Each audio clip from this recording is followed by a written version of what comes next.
আত্মসহায়ক গোটৰ যিসকল মহিলা আছে তেওঁলোকৰ কাৰণে এটা ভাল খবৰ আহিছে, কিয়নো 1 তাৰিখে আত্মসহায়ক গোটৰ মহিলাৰ বেংক একাউণ্টত অসম চৰকাৰে সোমাই দিব 10,000 কোটি টকা। আৰু এই মন্তব্য কৰিছে ৰাজ্যৰ মুখ্যমন্ত্ৰী হিমন্ত বিশ্ব শৰ্মাই। লগতে লাখপতি বাইদেউ আঁচনিক লৈ মন্তব্য কৰিছে মন্ত্ৰী ৰঞ্জিত কুমাৰ দাসে।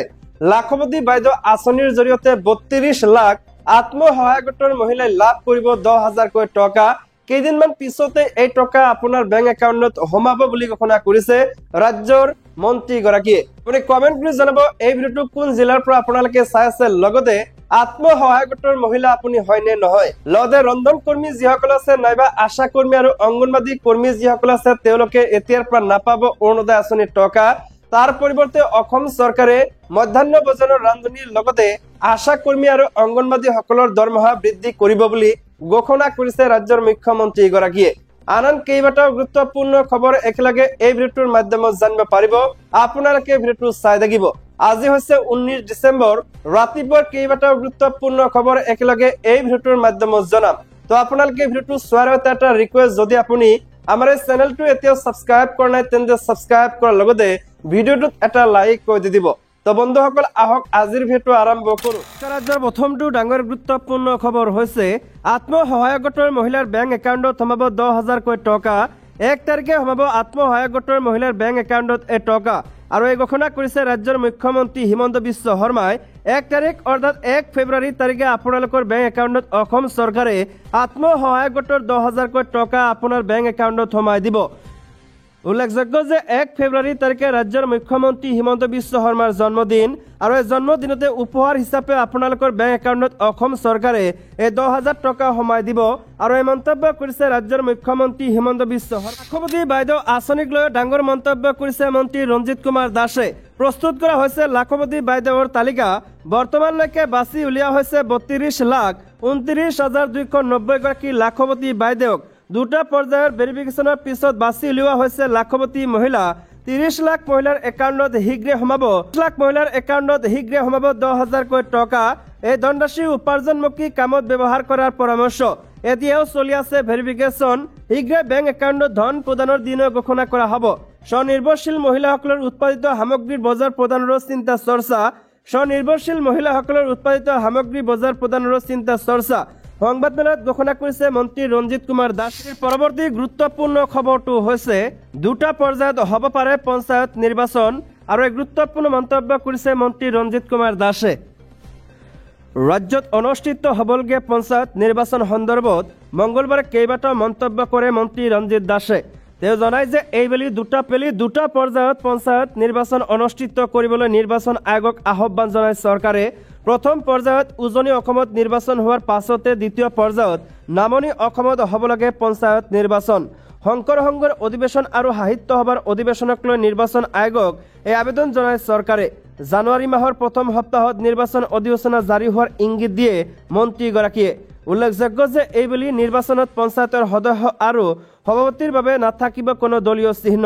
লগতে গাঁওবাসীৰ প্ৰিয় ব্যক্তিয়েহে পঞ্চায়ত নিৰ্বাচন খেলিব বুলি মন্তব্য কৰে মন্ত্ৰী ৰঞ্জিত কুমাৰ দাস। গুৰুত্বপূৰ্ণ খবৰটো হৈছে 20,000 মহিলাক লৈ অখিল গগৈ কিয় যাব হিমন্ত বিশ্ব শৰ্মাৰ ঘৰলৈ।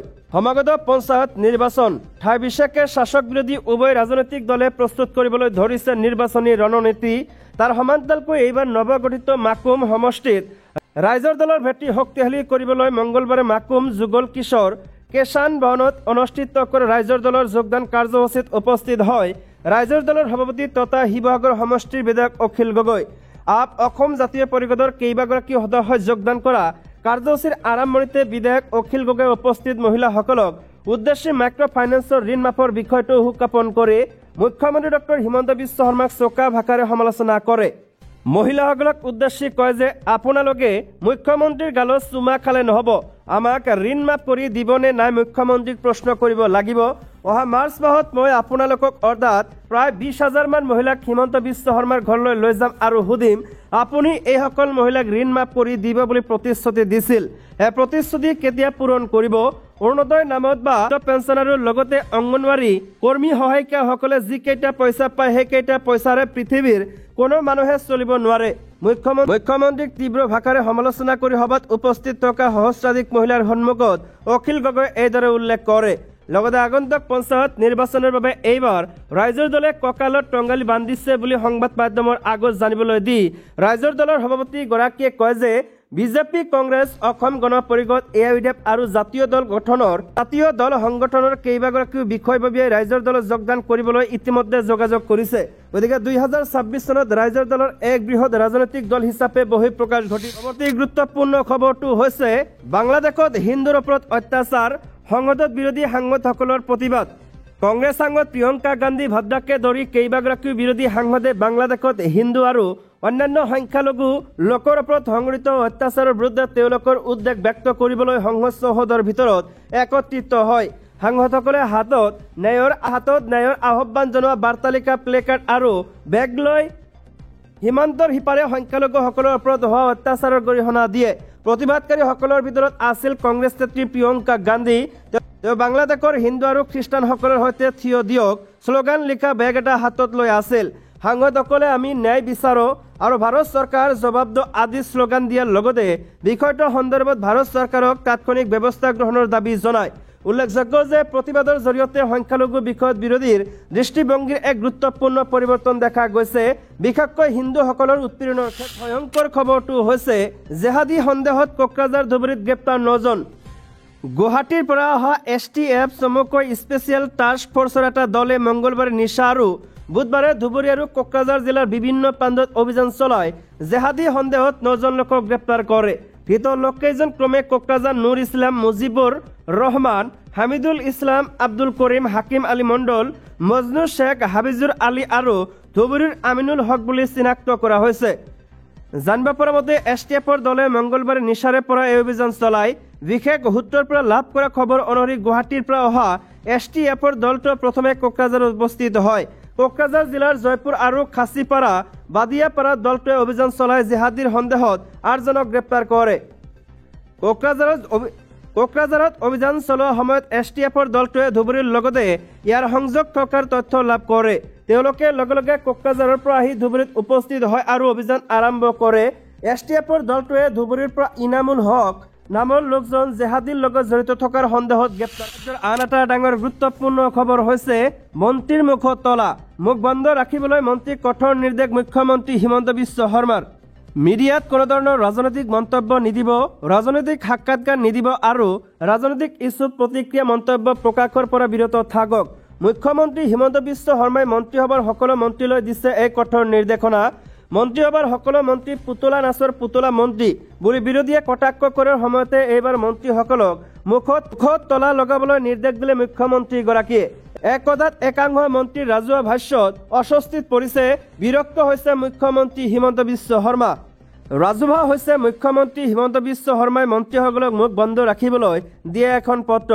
যোৱা 15 ডিচেম্বৰৰ CMO-0-on-2024/5394 নং পত্ৰখনত সকলো মন্ত্ৰীকে কোৱা হৈছে, দেখা গৈছে যে কিছুমান অনুষ্ঠানত মন্ত্ৰীসকলে সংবাদ মাধ্যমৰ সৈতে মত বিনিময় কৰাৰ সময়ত ৰাজনৈতিক মন্তব্য আগবঢ়ায় আৰু ৰাজনৈতিক বিষয়ত অপ্ৰয়োজনীয় মন্তব্য কৰে, যি পৰিহাৰযোগ্য বিতৰ্কৰ সূত্ৰপাত ঘটায়। উন্নয়নমূলক কাম কাজৰ পৰা জনসাধাৰণৰ মনোযোগ আঁতৰাই নিয়ে। কেৱল সেয়াই নহয়, পত্ৰখনত একাংশ সংবাদ মাধ্যমে মন্ত্ৰীসকলক বিতৰ্কিত মন্তব্য কৰিবলৈ প্ৰৰোচিত কৰাৰ লগতে জোৰ কৰে বুলিও মুখ্যমন্ত্ৰীগৰাকীয়ে উল্লেখ কৰিছে। মুখ্যমন্ত্ৰীয়ে মন্ত্ৰীসকললৈ দিয়া পত্ৰখনত লিখিছে, লগতে দেখা যায় যে সংবাদ মাধ্যমৰ একাংশ মন্ত্ৰীসকলক উচটনি দি বিতৰ্কিত মন্তব্য কৰোৱাই জোৰ দি চাঞ্চল্যকৰ সৃষ্টি কৰি উন্নয়ন প্ৰক্ৰিয়াক পথচ্যুত কৰিবলৈ প্ৰচেষ্টা কৰি আহিছে। আন এটা ডাঙৰ গুৰুত্বপূৰ্ণ খবৰ হৈছে বিজেপিৰ সদস্য হলেহে এই চৰকাৰৰ দিনত পাব চৰকাৰী আঁচনি। মুখ্যমন্ত্ৰী হিমন্ত বিশ্ব শৰ্মাই এখনৰ পাছত আন এখন অভিলাষী আঁচনি ৰূপায়ণ কৰি অসমক ভাৰতবৰ্ষৰ 5খন উন্নত ৰাষ্ট্ৰৰ সমান কৰা হ'ব বুলি ঘোষণা কৰিছে। আনকি প্ৰতিখন জনসভাতে ঘোষণা কৰিছে যে প্ৰতিজন প্ৰকৃত হিতাধিকাৰীয়ে লাভ কৰিব লাগিব চৰকাৰী আঁচনিৰ সুবিধা। চৰকাৰী আঁচনিৰ ৰূপায়ণত অনিয়ম সংঘটিত কৰা প্ৰতিজনৰ বিৰুদ্ধে কঠোৰ ব্যৱস্থা গ্ৰহণ কৰা হ'ব বুলি মুখ্যমন্ত্ৰীয়ে ঘোষণা কৰাৰ পাছতো চৰকাৰী আঁচনি প্ৰদানত চলিছে ৰাজনীতি। বিজেপি দলৰ সদস্য হলেহে এই চৰকাৰৰ দিনত লাভ কৰিব চৰকাৰী আঁচনি। তেনে নীতি প্ৰয়োগ কৰিছে একাংশ বিজেপিৰ নেতা পালি নেতাই। ডিব্ৰুগড় জিলাৰ খোৱাং সমষ্টিত অৰুণোদয় আঁচনিক লৈ আৰম্ভ হৈ গৈছে ভয়ংকৰ ৰাজনীতি।